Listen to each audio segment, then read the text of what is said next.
지난주에 살펴봤지만 바울이 그런 고백을 했죠. 내게는 디모데 너밖에 없다 그랬거든요. 사실 여러분, 바울을 따르는 제자들이 많이 있었습니다. 그럼에도 불구하고 뭐라고 표현했냐? 나는 너밖에 없다 그랬어요. 왜? 다 떠나갔거든요. 예. 대마는 세상을 사랑하여 데살로니가로 갔고, 마가도 열심을 다해서 따라가는 것 같았는데 밤빌리아에서 도무지 못 가겠다 하고 돌아가 버렸습니다. 그러니까 이래저래 다 돌아가고, 지금 늙고 병들고 감옥에 갇혀있는 바울 곁에 누가 있었느냐? 디모데. 정말 믿을 만한 사람은 디모데밖에 없다는 거예요. 안심하고 내가 보낼 만한, 빌립보 교회에 보낼 만한 사람은 디모데 한 사람밖에 없더라는 겁니다. 생각이 같았어요. 뜻이 같았어요. 하나님을 향해서 하나님의 나라를 위해서 일할 수 있는 그 생각, 바울의 생각이 그의 생각이었고 바울의 뜻이 그의 뜻이었습니다. 그냥 그것을 그대로 전할 수 있는 사람, 그가 바로 디모데였죠. 그런 디모데, 우리에게 이 디모데의 영이 있어야 돼요. 디모데의 영적 DNA가 있어야 되는 거죠. 그런 디모데를 향해서 바울이 말하기를, 이 디모데는 그 어느 것보다 하나님의 일을, 예수 그리스도의 일을 먼저 구하는 사람이었고, 그는 복음 안에서 연단을 잘 받아서 흔들림이 없을 수 있는 그런 믿음의 사람이었다는 것을 이야기한 바가 있죠. 뿐만 아니라 아버지처럼 바울을 섬기는 사람이었습니다. 아버지처럼. 그리고 이제 오늘 본문에 에바브로디도라고 하는 사람을 소개해요. 에바브로디도는 아마 빌립보 교회 성도 중에 한 사람이었던 것 같습니다. 오늘 본문의 내용을 보면, 그러니까 바울이 지금 옥에 갇혀 있는데 빌립보 교회가 에바브로디도를 대표로 보내서 바울을 돕도록 하고 있는, 그런 바울을 돕기 위한 사자, 즉 전령이라는 거죠. 봉사하기 위해서 파송한 그런 사람이라는 거예요. 에바브로디도, 그 이름의 뜻은 매력적인 그런 뜻을 가지고 있습니다. 한편 아프로디테의 은총을 받은 자라는 뜻도 있어요. 그러니까 로마의 그 헬라의 신 중에 하나 아닙니까? 이로 보건대 아마도 에바브로디도는 헬라 사람이었을 것이다, 이렇게 우리가 추측 가능하죠. 그는 빌립보 교회에 이 손길이 미치지 못하는 것을 대신 그들이 보내어서 바울을 필요로 한 것을 도와주는 그 역할을 했던 사람이 바로 에바브로디도라고 소개하고 있는데, 다른 말로 말하면, 여러분, 빌립보 교회는 마게도냐, 그러니까 유럽의 첫 번째 바울이 세웠던 교회였었죠. 이 교회는 처음부터 마지막 바울이 죽는 순간까지 함께했던 유일한 교회였습니다. 그런 교회가 이제 에바브로디도 편에 바울의 필요를, 즉 돈을 준비해 가지고, 송치금이라고 합니까? 뭐라고 그럽니까? 영치금. 송치금이 아니라 영치금이네. 영치금을 준 거예요. 영치금을 요셉 말로 바꾸어서 표현하면, 옥에 갇혀 있는 바울을 위해서 영치금을 전달하면서 필요에 따라서 이렇게 쓸 수 있도록 그렇게 헌금을 전달하고 온 사람이 에바브로디도예요. 그런데 이 에바브로디도가, 여러분, 빌립보에서 로마까지 왔잖아요. 로마까지 왔는데 여기 와서 돈을 전달하고 바울의 손과 발이 되어서 열심히 바울을 섬겼습니다. 문제가 그런데 생긴 겁니다. 어떤 문제였습니까? 아주 심각한 병이 발병한 겁니다. 어느 정도 병이었느냐? 죽을 만큼 위기가 찾아온 거예요. 그러니까 이게 참 보통 걱정이 아니야. 그래서 바울이 참 다행히 감사하게도 이 병에서 다시 회복이 됐다는 거, 하나님의 은혜로. 그래서 근심 위에 근심을 덜려 한다 하면서 너희들에게 속히 내가 에바브로디도를 보내고 싶다 하면서 보내는 이야기를 하고 있습니다. 근심 위에 근심이 뭐예요? 또다시 병이 나고 그러면 근심이 더해야 될 뿐만 아니라 그 근심 위에 그러다 죽으면 더 근심이 생기니까 지금 나았을 때 어서 속히 보내고 싶다는 거예요. 그래서 내 근심도 덜고 당신들의 근심도 좀 덜었으면 좋겠다, 이런 내용들을 이제 오늘 본문 속에 이야기하고 있습니다. 그런데 여러분, 바울이 이 에바브로디도를 뭐라고 부르고 있는가? 5가지로 부르고 있는 모습을 볼 수가 있어요. 첫째는 25절 한번 같이 보겠습니다. 그러나 에바브로디도를 너에게 보내는 것이 필요한 줄로 생각하노니 그는 나의 형제요. 뭐라고요?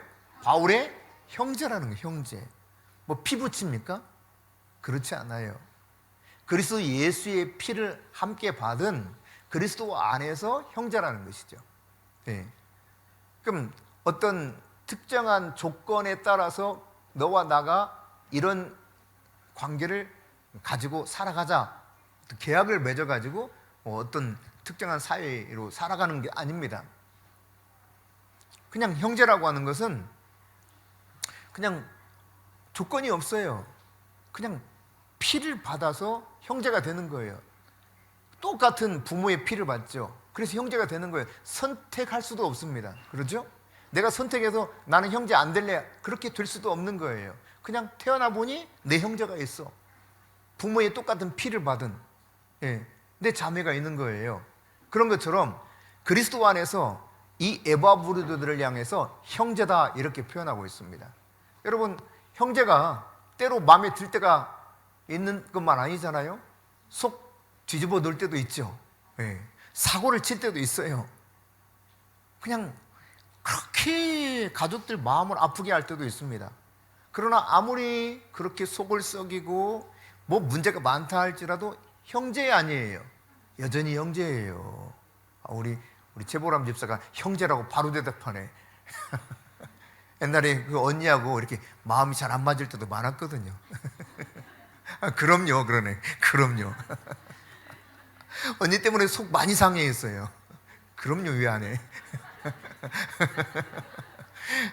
그럼에도 불구하고 여러분, 형제예요, 형제. 이것은 그냥 한 피 받은 부모를 둔, 같은 부모를 둔 형제 관계이기 때문에 어떤 문제 때문에 형제 관계가 끊어질 수도 없습니다. 그냥 물리적으로 난 멀리 떨어져 있을래 해도 그 형제는 형제인 거예요. 네. 내 선택도 아니고요. 하나님께서 그냥 형제로 그렇게 세상에 보냈어요. 하나님 그렇게 창조하셨다는 이야기입니다. 그리스도 안에서 우리는 그리스도 예수의 피를 받은 형제. 네. 에바브로디도가 바울의 형제였던 것처럼 그리스도 예수 안에서 우리는 예수의 피를 받은 한 형제인 것입니다. 형제가 속 뒤집어 놓을 때가 있다니까요. 그냥 차라리 그냥 없었으면 좋겠다 하는 마음이 들 때도 있어요. 그러나 형제예요, 형제. 네. 여러분, 이 하나님이 나를 그렇게 존재 자체를 그리스도 안에서 형제로 만들어 놓으셨다라는 사실입니다. 형제는 계급을 따지는 건 아니죠. 그죠? 우열이 있는 것도 아니에요. 다만 질서는 있죠. 내가 선택하지 않았지만 큰 애가 있으면 작은 애가 있고요. 이 질서가 있는 거죠. 그런데 너와 나 똑같다 그러면 그때부터 문제가 생겨요. 형이나 나나 똑같지 하면 이때부터 문제가 생기는 거예요. 그러니까 예컨대 이런 겁니다. 성경에서 신약에서 말하고 있기를 모든 이들이 그리스도 안에서 제사장으로 표현하잖아요. 택하신 족속이요 왕 같은 제사장이다 해서 과거 구약 시대의 제사장은 레위 족속 중에서 아론의 계열만 제사장이 되었다면 지금 그리스도 예수 안에서 다 택하신 족속이 왕 같은 제사장이에요. 똑같은 왕 같은 제사장이 뭐 그래요? 목사님이나 나 똑같잖아요. 이렇게 되면 이게 그때부터 문제가 생기는 거예요. 세상 말로 맘먹으려고 하는 거죠. 쉽게 보는 거죠. 너무 쉽게. 목사를 너무 쉽게 보고 목사는 뭐 나나 똑같잖아 이런 개념으로 가면 그때부터 교회는 그리스도의 몸은 문제가 생기는 거예요. 형제 사이는 문제가 생기는 거예요. 그럼 형이 이거 까부네 하고 쥐어 받겠죠. 승조, 형한테 까불다가 덤비다가 맞은 적 있지? 눈을 한번 굴렸다가 그리고 고개를 끄덕하네요. 그러니까 우열이 있는 거예요. 그러니까 우열이라기보다 질서가 있는 거죠. 질서가. 열등하고 우열하고 이런 건 아니지만 질서 있게 하나님이 만들어 놓으셨거든요. 형제는 그런 겁니다, 여러분. 모든 것을 같이 해요. 슬픔도 같이 나누고 기쁨도 같이 나누고 어떤 상급도 같이 나누게 돼요. 그게 그리스도 안에서 형제인 것입니다. 그러니까 나의 열매가 우리의 열매가 돼요. 나의 기쁨이 우리의 기쁨이 돼요. 내가 받은 복이 우리의 복이 되는 거예요. 내가 성공하면 우리의 성공이 되는 거예요. 현서가 뛰어난 성적으로 그렇게 임용고시 합격한 것이 여러분 그냥 떡 먹어서 좋은 거예요? 아니요, 이게 그리스도 예수 안에서 이게 우리의 기쁨이라니까. 이게 형제 안에서 함께 누리는. 근데 이거를 모르면 그래서 어쨌다는 건데, 이런 마음을 갖는다고요. 잘났다, 잘났어. 이런 마음을 가지면 문제가 생기겠죠. 같은 부모 앞에 한 형제로 태어나서 형제 관계가 형성된 것처럼 그리스도 예수 안에서 우리는 같은 부모이신 하나님 아버지를 둔 형제라는 사실입니다. 아멘입니까? 네. 그렇기 때문에 경쟁하는 관계가 아니에요. 서로에게 주어진 역할을 감당하면서 우리가 함께 그리스도의 몸을 세워가는 것입니다. 그게 형제입니다. 한 피 바다 한 몸 이룬 한 형제, 그게 바로 우리 그리스도 예수 안에서 우리 성도들이라는 이야기죠. 교회는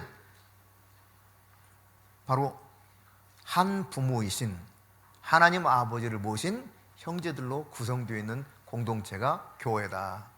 약간 내 마음에 안 드는 사람 얼마든지 있을 수 있죠. 저 5남매거든요. 저희 형제들이. 제가 맞이고 남동생 둘, 여동생 둘인데요. 다 생각이 달라요. 다 생각이 달라요. 제 마음에 안 들어서요, 막 쥐어받고 싶을 때도 있어요. 지금도 그래요. 지금도 그럴 때가 있죠. 화를 나게 할 때도 있고, 때로는 또 기쁨이 들 때도 있고. 그렇지만 형제야. 네.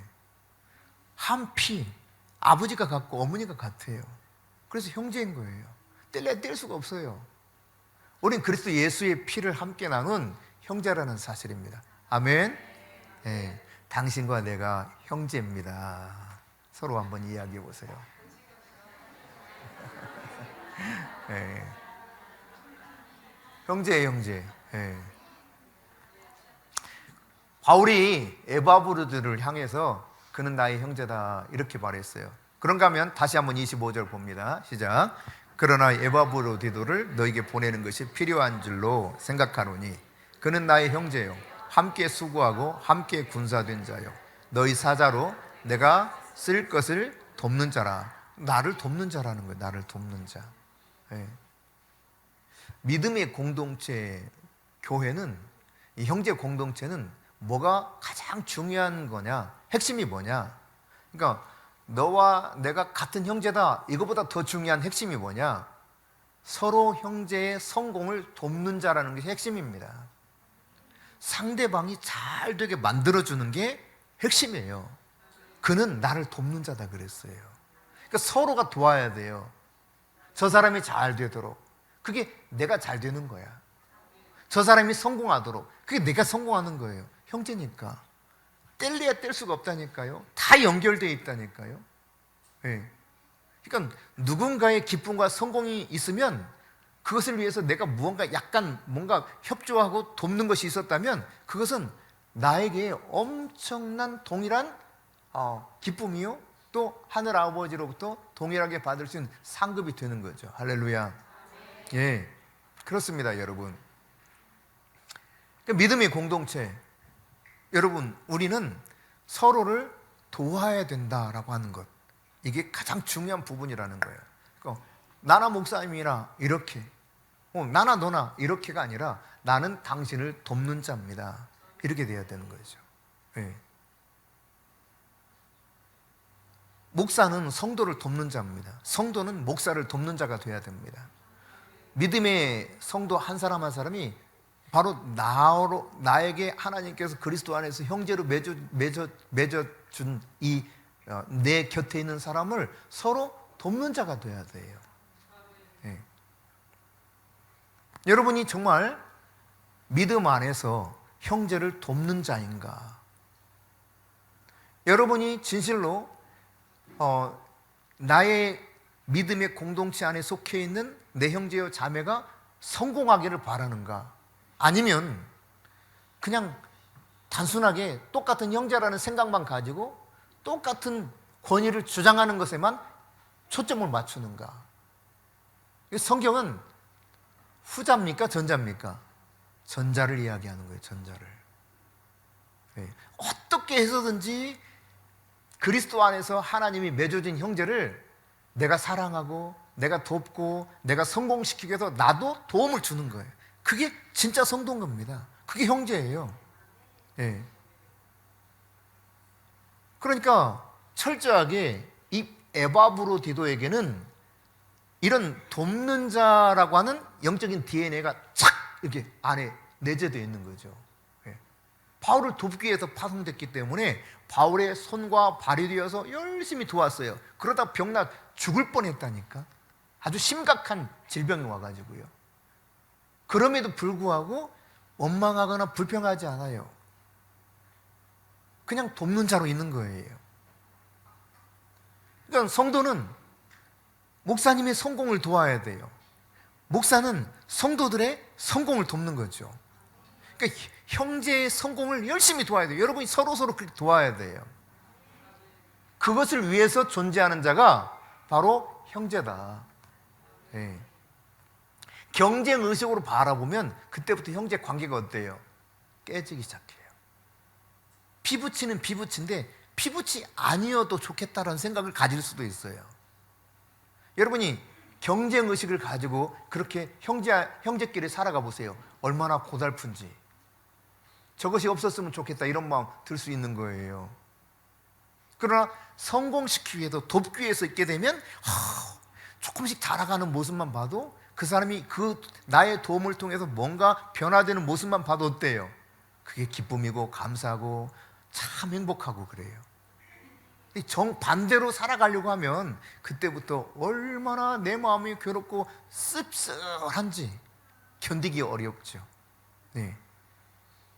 예수 그리스도는 하나님의 종으로서 그까지 그분이 원하시는 일들을 하기 원했습니다. 그리고 영원한 종이 되기 원했습니다. 그걸 그냥 선택하신 거예요. 그런 것처럼 에바브로디도가 바울을 돕는 자가 되기로 결정하고 스스로 선택해서 일을 열심히 하다가 병들어 죽을 뻔했다니까요. 여러분, 저를 열심히 돕다가 병들어 죽을 만큼 되면 하나님이 여러분을 엄청나게 사랑할 겁니다. 진짜예요? 에바브로디도를 왜 높이겠어요, 여러분? 디모데를 왜 그렇게 하나님이 띄워주는 것처럼 보일까요? 예, 그렇게 살았기 때문에 그런 것입니다. 그의 영적 스승이요, 영적 아비인 바울을 위해서, 즉 하나님 나라를 위해서 그들이 헌신했기 때문에 하나님이 저들의 이름을 확실하게 띄워주는 거예요. 야, 디모데 봐라, 디모데. 얘들아, 에바브로디도를 봐라. 이렇게 살았어 라고 말씀하고 있는 겁니다. 그러니까 성도의 성공을 위해서 사는 것도 목사로서의 기쁨이죠, 이게. 그래서 도와서 그가 변화되고 성공하는 모습을 보면 너무너무 감사하죠. 여러분, 자녀를 양육해 보셨잖아요. 부모님 세대들은 열심히 도와서 자녀들이 잘 되는 게 기뻐요? 자녀가 찌그러지고 그냥 저 구석에 처박혀 있는 게 좋아요? 잘 되는 게 기쁘잖아요. 내가 도와서 하는 게 얼마나 보람이 있어요. 설령 조금 문제가 생겨도 돕는 게 기뻐요? 아예 그냥 속상해서 안 하는 게 기뻐요? 그럴지라도 도울 때 내 안에 열정이 생기고 기쁨이 있는 거예요. 사랑이 쏟아서 오르는 거예요. 근데 이 속에서 마음이 불편하다고 돕지 않고 그냥 꿍 하고 있으면 이게 얼마나 불편하고 힘든지 몰라. 물론 이런 때도 필요하겠죠, 인간이니까. 그렇지만 서로 그렇게 성공을 위해서 잘 되도록 하기 위해서 돕는 것이 진짜 성도의 삶이라고 하는 사실을 에바브로디도의 삶을 통해서 지금 우리에게 보여주고 있는 것입니다. 에바브로디도는 누가 막 강제로 시켰습니까? 아닙니다. 자원해서 바울의 종이 되기를 선택했어요. 그래서 옥중에 가가지고 섬기는 일 쉬운 일이겠어요, 여러분?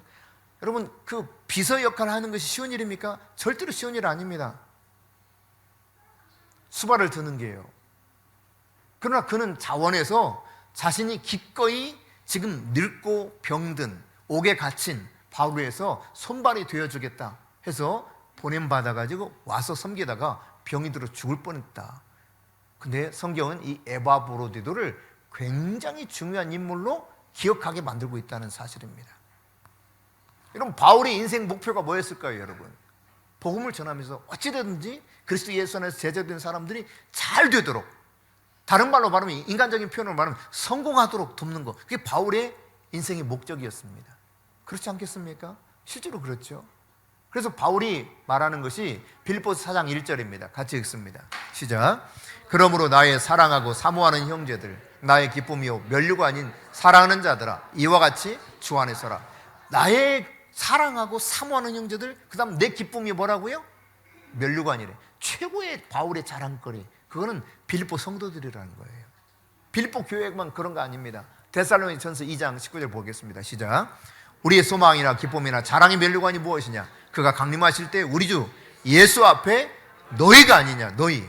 그러니까 믿음 안에서 바울의 권면을 잘 듣고 가르침을 받아서 성장하는 저들이야말로 바울의 최고의 기쁨이요 바울의 면류관이었던 면류관. 바울이 행복했다는 이야기입니다. 성도가 잘 되는 게, 내가 누군가를 위해서 헌신하고 돕는 것을 통해서 그 사람이 잘 되면 얼마나 기뻐요. 얼마나 감사한 일이에요. 네. 오늘 에바브로드들은 바울의 인생 마지막까지 어찌하든지 하나님의 뜻대로 쓰임받고 바울이 잘 되기를 원하면서 기꺼이 자신을 희생하고 돕는 자 되었다는 이야기입니다. 네. 그렇습니다. 자신의 인생을 바울은 한편 이 믿음의 공동체 안에 있는 형제들을 위해서 다 쏟아 부었거든요. 낭비하다시피. 그래서 바울이 이렇게 말해요. 빌립보서 2장 17절에 시작. 만일 너희 믿음의 제물과 섬김 위에 내가 나를 전제로 드릴지라도 나는 기뻐하고 너희 무리와 함께 기뻐하리니. 그러니까 마지막 이 제사의 소재에 이렇게 붓는 포도주 같은 것들이거든요. 쏟아 붓는 거예요. 그냥 나는 없어져도 좋다. 나는 아무렇게 기억되지도 않아도 된다. 나는 그저 전제로 드려도, 너희들 위해서 전제로 드린다 할지라도 나는 기뻐할 수 있다는 겁니다. 이게 바울의 기쁨이었어요. 예수님이 여러분, 우리가 아직 죄인 되었을 때, 로마서 5장 8절에 말씀하고 있는 것처럼 하나님이 우리가 아직 죄인 되었을 때 예수 그리스도를 죽이심으로 우리에 대한 자기 사랑을 확증하셨다고 그랬는데, 예수님이 우리가 정말 죄 가운데 빠져있는 그 순간 우리를 위해서 자기 자신을 완전히 다 내어주셨잖아요. 살을 찢기시고 채찍 맞으시면서 얼마나 이 채찍을 많이 맞고 그 뼈조각, 쇠조각이 달린 채찍을 맞았던지 기록에 의하면 이 등뼈가 다 보였다 그러죠. 살점이 뜯어져 가지고 말이죠. 등뼈가 보일 정도로 채찍을 맞으셨어요. 왜 그랬어요? 사랑하기 때문에. 우리를 그리스도 예수 안에서 저주 가운데 건져 축복의 자리로 옮기시기 위해서, 창기처럼 살던 우리를 그분의 연인처럼 바꿔주시기 위해서 이 모든 것을 다 내어주신 거예요. 너희가 내 인생의 진짜 의미고 너희가 내 인생의 진정한 목표라는 거죠. 그러니까 바울이 그렇게 살았어요. 예수님의 물론 우리는 예수님 궁극적 목표지만 예수님이 영광 받으시면 되는 거예요. 이게 최종적인 목표예요. 궁극적인 목표지만 앞에 눈에 보이는 형제를 섬겨서 형제가 잘 믿음의 공동체 안에 속해 있는 형제들이 잘 되는 것, 이것이 바울의 가장 큰 기쁨이고 면류관이었다. 여러분은 뭐가 최고의 기쁨입니까? 여러분의 인생은 무엇이 그렇게 여러분의 인생을 즐겁게 합니까? 임용고시 합격해도 막 즐겁단 말이야. 이 기쁨이 천년만년 갈까요? 1년도 안 가서 나 진짜 그만두고 싶다 이런 생각이 들지도 몰라요. 왜? 내가 왜 이 길을 선택했을까? 그렇게 기쁘고 그렇게 즐거웠던 것이 아닐 수도 있는 때가 올 수 있는 겁니다. 그게 인생이에요, 여러분. 이런 기쁨은 있다가도 오히려 고통으로 바뀌는 것처럼 느낄 때가 얼마나 많은지 몰라요. 그런데 영혼을 섬겨서 그 사람이 잘 되는 것을 보면 계속되는 기쁨이 있어요. 이게 최고의 자랑이요, 최고의 기쁨이요, 정말 하나님 앞에 내가 받을 면류관이다 이 말이죠. 그러니 여러분이 돕는 자가 될 수 있기를 바랍니다. 어찌하든지 잘 되도록 형제를 도와야 돼요. 저 사람이 잘 되는 것이 내 기쁨이고 저 사람이 성공하는 것이 나의 자랑이고 나의 면류관이다. 그렇다면 내가 함부로 그냥 우습게 여길 수가 없겠죠. 정말 주님의 마음을 품고 그 영혼을 위해서 희생하고 사랑하고 섬기고 기도하고 기꺼이 자신을 비워서 종의 형체를 가져서 섬겼던 예수님처럼, 바울처럼, 에바브로디도처럼 우리 또한 그렇게 돕는 것이 정말 마땅하다는 사실을 인정하게 될 것입니다. 바울은 또 이 에바브로디도에서 뭐라고 말하느냐, 함께 뭐든지 함께한 자라는 거예요. 조금 더 구체적으로 보면 자, 같이 읽습니다. 그러나 에바브로디도를 너에게 보내는 것이 필요한 줄로 생각하노니 그는 나의 형제요, 함께 수고하고 함께 군사된 자요. 예.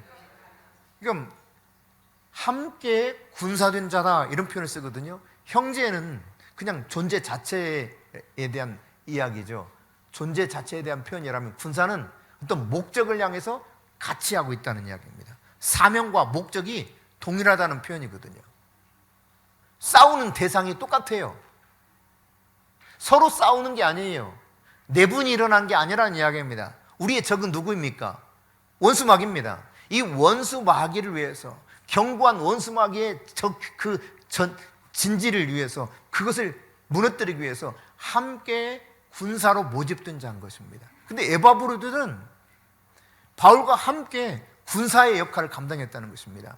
원수 마귀가 견고한 진을 치고 있는 이 곳을 계속 침공해서 무너뜨리기 위해서 애썼던 그 군사와 같은 존재, 그가 바로 에바브로디도였다라고 하는 사실을 말씀하고 있죠. 그러니까 주님을 위해서, 하나님 나라를 위해서 원수 마귀와 함께 싸우는 자, 그가 바울의 가장 가까이 있어서 그를 도왔던 에바브로디도였다는 사실을 말씀하고 있죠. 제가 이제 학생 시절에 전우, 옛날 그 드라마입니다. 전우. 네. 전우의 시체를 넘고 넘어 앞으로 하면서 이 노래가 그 드라마에 계속 반복적으로 나오거든요. 모르는 분들은 모를 수밖에 없는 그런 거예요. 아는 분들은 알죠. 근데 그 드라마를 보면서 어때요? 내가 거기에 들어가 있지 않는데도 불구하고 진짜 내가 전우가 된 것 같아요. 전우가 함께 그 북한 괴뢰군과 막 싸우는 전우처럼 느껴져 막. 근데 여러분 보세요. 전우는 어떠느냐? 생명을 함께하는 자거든요. 적이 똑같아요. 만일에 전우를 믿지 못하고 전우를 사랑하지 못하거나 전우를 믿지 못하면 앞으로 돌격할 때 뒤에서 나를 쏴버리면 어떡해. 그런 일이 벌어지면 이거 뭐 전우가 아니죠. 예. 근데 이 전우들이 싸우는 걸 보면, 싸우는 이 전사들이 보면은 부상을 당했다, 포기하고 갑니까? 안 그래요. 기어이 그냥 부상당한 자를 부축해가지고 그것 때문에 오히려 적군에게 그냥 포위당할 수도 있고 자기도 죽을 수도 있는데 포기하지 않고 막 데려갑니다. 나를 그냥 두고 가라고 그러고 막 질질 끌고 가요. 그게 전우예요. 전우.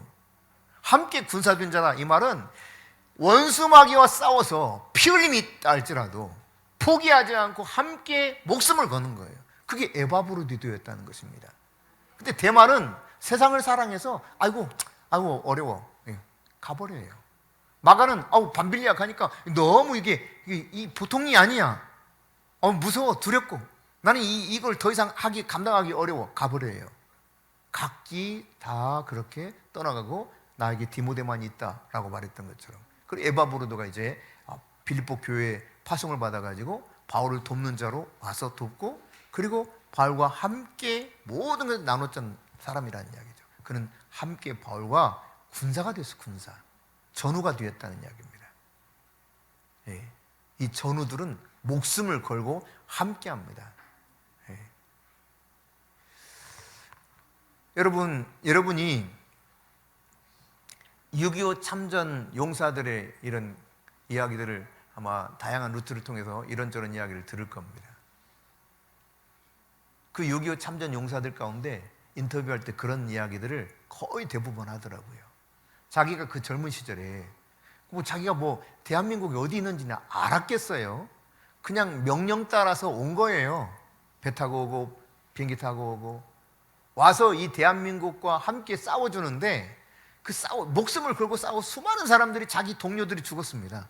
전사했습니다. 그런데 이 수많은 사람들이 전사했는데 살아남아있는 6.25 참전 용사들 가운데 인터뷰한 사람들이 거의 공통적으로 그렇게 말해요. 대한민국이 자기가 싸워줬던 이 나라가 이렇게 잘 사는 모습을 보니까 너무 행복하대. 너무 그렇게 감사하대. 그럼 막 눈물을 흘리는 사람도 있어요. 자기가 목숨 바쳐서 싸웠던 이 나라가 이렇게 잘 되는 게 너무너무 감사하다는 거예요. 그렇죠, 여러분. 함께 싸우는 자는 바로 이런 기쁨이 있는 겁니다. 저희도 이제 에티오피아의 그 6.25 참전 용사들 5분에게 그 중에 한 분이구나. 그 에티오피아의 그 6.25 참전 용사 한 분에게 5사람에게 소 한 마리씩 주면서 그분에게도 한 마리 이렇게 드린 적이 있어요. 선교사님을 통해서. 너무 감사해요. 네.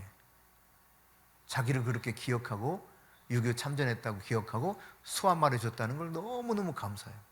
사는 게 너무 힘들거든요. 그들은 그냥 명령 따라 왔는데 이것이 자국에 돌아가서는 오히려 역으로 몰려서요 굉장히 어려움을 당한 사람들이 에티오피아 참전 용사들입니다. 어쨌든 여러분, 이렇게 함께 피를 흘리며 싸웠던 자들은 그 사람이 잘 되는 게 자신들의 기쁨이 되는 거예요. 크고 중요한 사명을 위해서 함께 수고하고 함께 목숨 걸고 싸웠다는 이야기죠.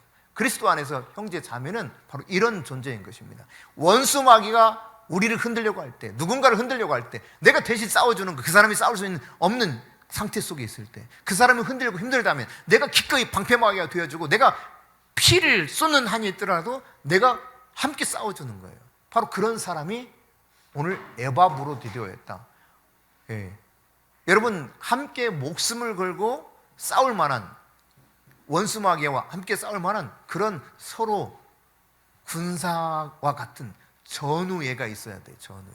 우리는 한 피 받아 한 몸 이룬 한 형제예요. 한 그리스도의 부름을 동일하게 받은 같은 전사인 겁니다. 아멘. 서로를 그냥 바라보면서 하지 마시고, 서로 싸우는 것은 적하고 싸워야 되는데 그럼 어떻게 되겠어요? 이 전쟁 하나만 하예요. 전쟁에서 무너지게 하는 방법 중에 하나가 그거거든요. 그리스도 예수 안에서 함께 그렇게 수고하면서 함께 싸우는 거예요. 25절 다시 봅니다. 자, 시작. 그러나 에바브로드를 너에게 보내는 것이 필요한 줄로 생각하노니 그는 나의 형제요 함께 수고하고, 함께 수고했어요. 그냥 부단히 많이 애썼다는 이야기입니다. 주님을 위해서, 하나님의 나라를 위해서 얼마나 애쓰고 수고했는지 몰라. 바울이 그걸 알아요. 그 수고 속에서 만들어지는 그리스도 안에서 형제라고 하는 이 형제에 얼마나 이 마음이 뿌듯하고 감사하고 기쁘고 애틋하고 사랑스럽겠어요. 성경적인 형제 사랑은 예수 그리스도라는 표대를 향해서 그냥 같이 수고하는 것입니다. 그분을 바라보고 계속 같은 길을 가는 거예요. 주님을 향해서, 예수님을 향해서 함께 수고하면서 우리가 가야 될 목표 지점을 향해 끊임없이 그 길을 같이 걸어가는 존재. 그것이 바로 성경적인 형제 사랑인 것입니다. 여러분, 서로의 관계 자체에 초점을 맞추면 싸워요. 서로만 바라보면 싸웁니다. 부부도 어때요? 서로 바라보면 뭐만 보여? 쇳덩어리만 보여. 쇳덩어리만. 세밀하게 볼수록 뭐가 보여요? 물론 사랑도 많이 보이지. 근데 세밀하게 보면서 뭐가 함께 보여요? 막 죄가 보이는 거예요. 죄가. 그래서 서로 그렇게 막 바라보다 보면은, 서로만 바라보다 보면, 즉 서로에게 어떤 원하는 거, 기대하는 것만 있다 보면 그냥 마음이 상하고 힘들어요. 그런데 같은 방향을 향해서 쭉 함께 수고하고 가면 그 자체가 기쁨이요 즐거움이 되는 겁니다. 사진 하나 보여주세요. 제가 얼마 전에 올려드렸던 사진이기도 합니다. 그림이죠. 함께 멍에를 매는 것은 저런 겁니다. 예수 그리스도께서 우리와 함께 멍에를 맨다 그러거든요. 함께 수고하는 것은 저런 겁니다. 내가 혼자 들기 너무 무거울 때 같이 드는 거예요. 근데 여러분 보세요. 아니 내가 더 무거운 보따리도 졌는데 내 쪽으로 더 기울었어. 야, 너 뭐야? 이렇게 옆 사람 보면 짜증나고 힘들어요. 근데 같은 방향을 바라보고 가면 이게 자체가 함께 수고하면서 기쁨이 있다니까요. 같은 방향을 보고 가는 거예요. 예수님이 우리의 인생의 목표가 되는 것입니다. 표대가 되는 것입니다. 주를 바라보고 가는 것입니다. 그러므로 여러분, 연합이라고 하는 것은 서로 바라보는 것이 아니라 주님을 바라보는 거예요. 같은 방향을 바라보는 거예요. 둘이 한 곳을 바라보면서 가는 것이 바로 그리스도 안에서 바른 연합의 관계인 것이죠. 그때 기쁨이 있고 감사가 있고 너무 행복해져요. 네. 같이 수고한 자들 기억이 나죠. 항상 얼마나 여러분 함께 사는 것이 어때요? 지지고 볶고 함께 살면 마음 상할 때 많아요. 그죠? 네. 속상할 때 많이 있어요. 그렇지만 그럼에도 불구하고 여전히 같은 방향을 가게 될 때 참 그 속에 그 함께 했던 것들이 계속 생각나면서 참 기쁘고 감사하고 생각만 해도 사랑스럽고 이렇게 바뀌게 되는 거죠. 근데 서로 바라보면서 그냥 그 허물 하나하나를 찾으면요 너무 실망스러워, 너무 짜증나, 막 화가 잔뜩 나서 견딜 수가 없어요. 여러분이 서로를 바라보면서 무언가 문제점을 찾기보다 같은 방향을 바라보면서 주님을 목표로 하고 계속 이 믿음의 길을 힘들지만 함께 걸을 수 있기를 바랍니다. 얼마나 힘든 길인가를 바울이 너무 잘 알죠. 근데 그 길을 함께 걸어주고 함께 수고하고 함께 군사된자로서 바울을 계속해서 돕고 있으니 얼마나 이 에바브로드가 정말 감사하겠어요. 그러니까 그가 나의 형제라고 이렇게 고백하는 것입니다. 마지막으로 여러분 하나 더 봅시다. 네. 30절입니다. 시작. 그가 그리스도의 일을 위하여 죽기에 이르러도 자기 목숨을 돌보지 아니한 것은 나를 섬기는 너희의 일에 부족함을 채우려 함이니라. 그러니까 바울의 뭔가 부족함을 채우기 위해서 자기 목숨조차도 아까워하지 않았어요. 그게 에바브로디도입니다. 사람들은요 얄팍하거든요. 필요할 때는 얼마나 그렇게 그냥 간절하게 찾는지 몰라. 그런데 뭔가 좀 필요가 없어졌다 싶으면요 그냥 휙 돌아섭니다. 근데 에바브로디도는 지금 바울에게서 뭘 얻어내려고 온 게 아닙니다, 여러분. 디모데도 제가 말씀드린 디모데가 뭘 지금 바울에게 얻어내려고 온 게 지금 남아있는 게 아니라고 그랬잖아요. 에바브로디도가 바울에게 뭘 얻어내려고 지금 그 빌립보에서 로마까지 온 게 아니에요. 그냥 바울의 부족함을 돕기 위해서 왔다니까요. 바울의 쓸 것이 지금 부족하기 때문에 바울을 도우러 왔다가 자기 목숨조차도 귀히 여기지 않고 돌보지 않고 온통 헌신해서 섬기다 보니 죽을 지경이 된 거예요. 네. 자기 목숨을 걸어버렸다고. 누구를 위해서? 바울을 위해서. 바울의 부족함을 채워주기 위해서. 그저 그냥 자기의 모든 것을 다 쏟아 부은 겁니다. 여러분 바울이 얼마나 위대한 사도입니까? 정말 위대한 사도 중에 하나가 성경에 신약 성경에 반 이상을 썼으니까요. 그죠? 반은 안 된다. 그지? 좀 과장이네 그래. 27권 중에 13권이니까 반 좀 못 되네. 반이나 다름없죠. 그죠? 온통 바울 이야기잖아요. 사도행전부터 시작해가지고 바울이 쓴 서신들이고. 그런데 여러분 그 위대한 바울이 어떻게 그렇게 위대해질 수 있었을까? 바울이 너무너무 탁월해서 그랬을까? 아닙니다, 여러분. 바울을 위해서 목숨을 건 자들이 많았어요. 바울의 너무 좋은 동역자들이 많았다는 이야기입니다. 로마서 16장을 보세요. 바울이 쭉 언급하죠. 동역자들 하나하나를. 이러이러한 자가 나를 이렇게 도왔다. 구체적으로 거기 서술하거든요. 이런 사람은 더 사랑받아야 된다. 이런 사람들이 더 존귀하게 여겨야 된다. 그러니까 여러분, 자신의 목숨을 위해서 바울을 위해 자기의 목숨을 바울을 위해 기꺼이 내줄 수 있는 그런 동역자들이 많았기 때문에 바울이 탁월해질 수밖에 없는 겁니다. 바울이 위대한 사역을 할 수밖에 없는 겁니다. 바울 혼자 어떻게 그렇게 감당할 수 있겠습니까? 오늘 에바브로디도가 바울의 부족함을 채워주기 위해서 그저 자기 목숨을 돌보지 않고 그냥 온통 희생하며 섬겼다는 사실, 오늘 이것을 성경, 즉 하나님이 기억하고 있더라. 하나님. 그리고 에바브로디도를 높여주고 에바브로디도가 너희가 본받아야 될 그리스도 안에서 아주 아름다운 모델이다, 이걸 우리에게 가르쳐주고 있는 겁니다. 여러분, 세상에서는 누가 존귀 여김을 받습니까? 뭔가 좀 잘 나가는 사람들, 그죠? 돈이 좀 많거나 권세가 높거나 뭐 그냥 하는 것마다 그냥 잘 되는 사람들, 그래서 딱 흔히 뭔가를 지위를 차지하고 있는 사람들이 더 존귀 여김을 받아요. 근데 하나님 나라는 좀 달라요. 아무 상관없어요, 이것과는요. 그러니까 세상에서는 영향력이 있는 사람이 존귀 여김을 받거든요. 근데 하나님 나라는 전혀 그렇지 않아요. 하나님 나라에서는 에바브로디도 같은 사람이 존귀 여김을 받습니다. 29절입니다. 시작.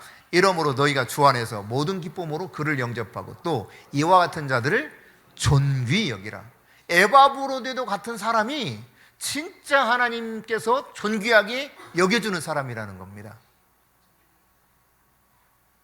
기꺼이 자기 목숨을 들여서 하나님 나라 일을 자기의 영적 리더와 함께 하는 이 사람, 함께 수고하고 함께 군사로서 같은 형제로서 도와서 자기 목숨도 돌보지 않냐고 죽을 만큼이나 헌신했던 이와 같은 사람들, 이 사람들이야말로 하나님이 존귀하게 여기는 사람이다. 여러분이 형제를 돕기 위해서, 교회를 세우기 위해서 여러분의 목숨을 건다면 하나님은 여러분에게 참 존귀한 자다, 그렇게 평가하시고 여러분을 위해서 예비한 상급과 면류관을 주실 줄 믿습니다. 하나님 나라의 영웅은 바로 이런 사람들이에요. 옆 사람에게 당신과 내가 하나님 나라 영웅이 되십시다. 네, 우리 강봉원 집사님 하나님 나라 영웅이 될 줄 믿습니다. 그럼 점심 식사하실 때요, 우리 밥 맛있게 드시고 계시죠? 네, 그 쌀을 지속적으로 우리 강 집사님이 몸 불편하신데도 그냥 차에 싣고 오셔서 성도들 같이 밥 먹었으면 좋겠다고 말없이 가져오셔요. 네. 하나님 나라 존귀한 자는 정말 그리스도의 몸을 어떻게 하면 세울 수 있을까, 이런 걸 생각하면서 기꺼이 섬기고 함께 싸우고 목숨을 걸고 돕고 그렇게 하는 그 사람, 하나님은 그런 사람들이 하나님 나라 영웅이다, 네가 정말 존귀한 자다 인정해 주실 것입니다.